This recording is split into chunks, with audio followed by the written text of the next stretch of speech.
teacher has said that she saw you.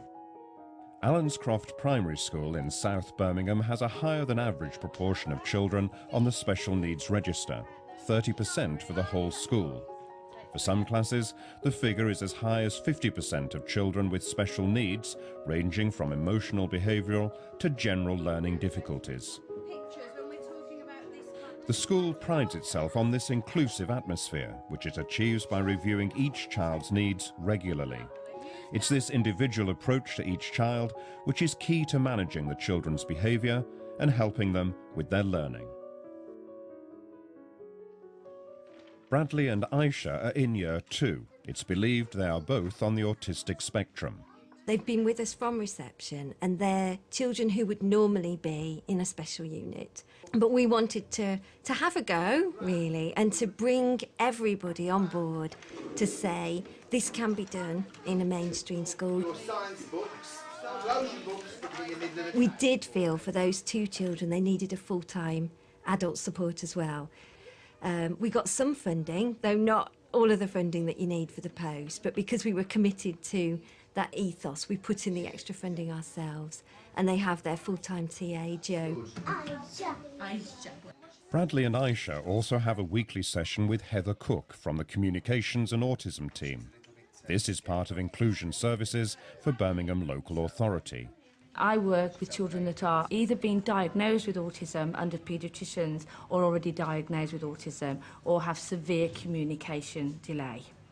And our aim is we come in and we train up the teachers and teaching assistants and we pre-tutor what they're doing in the class, so then they have a better ability when it comes to doing it within the classroom environment. Books in a pile, please. Come and sit on the carpet nicely. As the other children were going to sit on the carpet for registration, Bradley was refusing to move and wouldn't wear his glasses. Bradley has a thing about his glasses. When he was younger, he used to throw them around the class. He now actually will wear them, but Bradley's very unpredictable. He always pushes the boundaries, but you can bring him back and be, you know, come on, Bradley, you're going to do this, and he will do it. Bradley, if you can sit down here for me, good boy.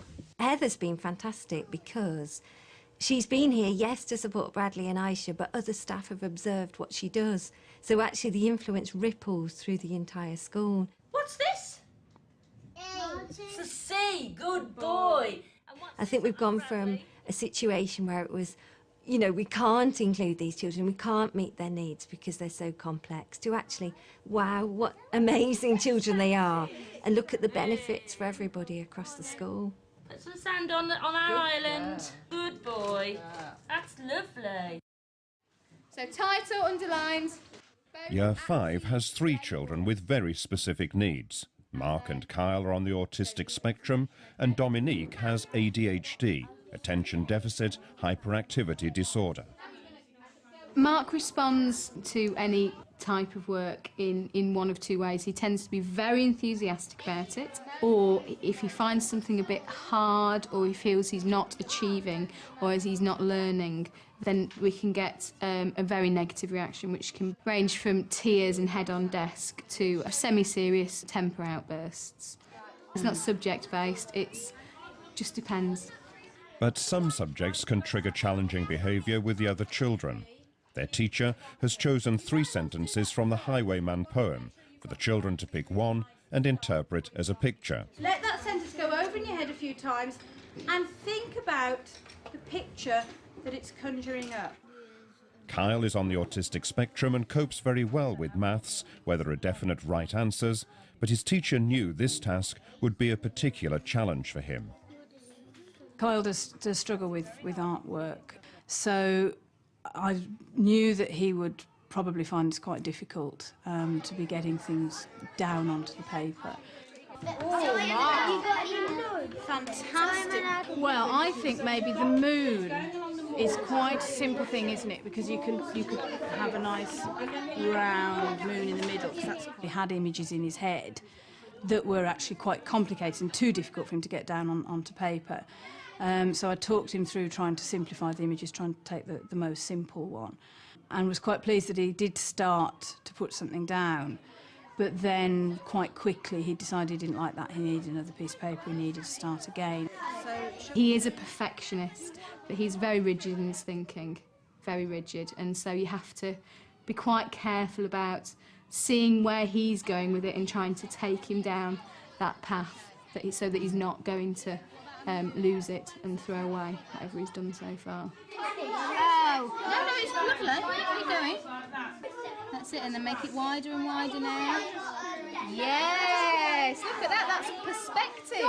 The teachers give Kyle a lot of extra support to prevent a major outburst.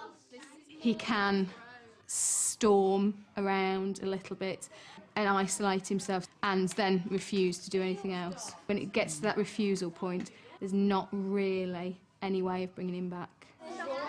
After lunch, Year 5 start making models, which Mark is happy to do. But Kyle is supported in his decision to keep working on his picture in the corridor, and Dominique wants to leave the class too. Can I go and help Miss Jackson if you need any help? Well, you've been really good today, haven't you? Yeah. So go and ask Mrs. Jackson if she'd like any help. But if she doesn't need any help, you'll have to come back. Is that all right? Yeah, I won't moan. You won't moan? OK, you're a good girl then. Go on then, go and ask Mrs. Jackson. Mrs. Jackson is the TA from last year. She has a very good relationship with Dominique, and we have to be quite careful about monitoring how often she sees her, because she would, if she could, see her every single afternoon. Although Kyle is missing out on other lessons, the teachers recognise it's important for Kyle to finish this work. I don't do a lot of drawing. This is the first drawing I've done in ages. My dad will be surprised because this is one of the best things I've ever drawn. This is more lifelike. Craters in the moon. Yeah. Oh, craters in the moon as well. Right. That's right. I can see. Well, that is beautiful, isn't it? Well done, you. All 3 children show remarkable self-awareness about their behaviour and even their friends' behaviour. This is all described in a booklet written at the start of each school year. So these are our All About Me books, and these tell the teachers that come into the classroom, any supply teachers or any other adults, all about you and things that you do like and things that you don't like, and things that they can do to help you. I'm good at computers and numeracy. If I'm in a good mood, it depends if I want to play on my own or not. And if you're in a grumpy mood, then you'll probably want to play by yourself, won't you? You're always in a grumpy mood. Not all the time. And Kyle, you don't like changes now, don't you? Yeah. But you're getting on better with changes. Yeah. I work on my own. I don't feel comfortable working in a group, but now I've got better at working in groups. I don't like it when other children put me down. No one likes to it. Control my temper. No one likes that. I would like adults to leave me alone when I'm angry, but also to keep an eye on me. I like walking around with Miss Jackson, talking to her and helping her tidy up. What about working on your anger and your behaviour? Have you made any progress with that? Yeah. Can you give me an example? How have you got better? Not fighting with this certain girl. OK, so you think you've got better at that? Dominique is aware of her anger, and one of the techniques to help her control it is a personalised yoga session. It's to help them focus, to help them calm down, to help them have a little bit of thinking time, breathing time, and space to themselves. It's actively teaching them a strategy that they can use when they do find that they have a problem.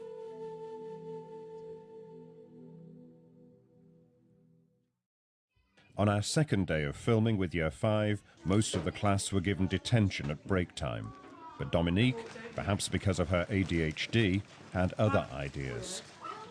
Dominique does leave the classroom when she needs to, but I think because we know what her needs are, because we talk about the children together and we've got strategies to look after the children together. So if Dominique is in the corridor, she's usually picked up very quickly. Now listen, we need to talk about this detention. When there's a problem, you have to sort it out, don't you? Yeah, but I've already told Miss Bush you won't listen. Nobody likes to miss their break time, and Dominique in that sense is just the same, but of course her reaction is more extreme, and therefore Dominique got herself quite upset, and Mrs Clifton ended up intervening. Right and right. To your right, to your left.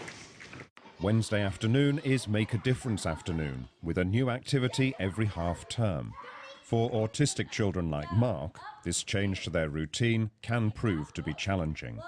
Mark, today, he was on his second week of Bollywood dancing. And Mark didn't cope last week. After about 15-20 minutes, Mark had had enough and removed himself from the room and was not happy about going to do it today. But he did go in and he had a go with children with autism. You've got to make sure that you are asking them to push themselves because, you know, in life there are a lot of changes and it won't be that he does the same thing every single Wednesday afternoon for the rest of his life. So he's got to be able to cope with that change and hopefully, as it goes on, he'll actually get better and better to the point of, oh yeah, it does change and that's okay. This week Mark is coping well, but Dominique isn't. Her activity is games in the sports hall. Now Charlotte's fallen over, she's hurt herself, so what would you normally do? Say sorry if I knew that I did it. Okay then. Well, I Now, didn't.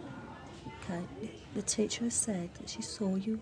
Now you thought you didn't do it, okay? But the teacher was watching, she did see it happen. So what could you do now?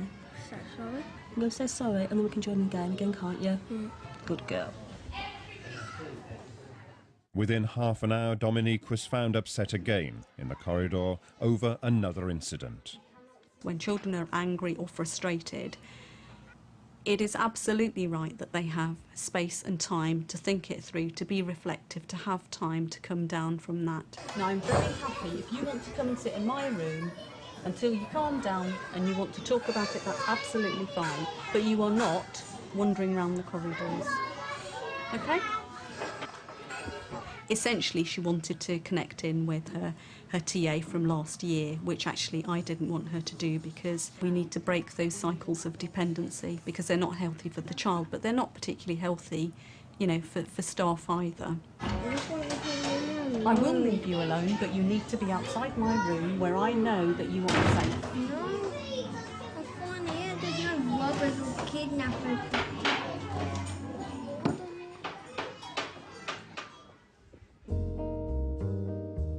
Dominique did rejoin her class for the end of the day.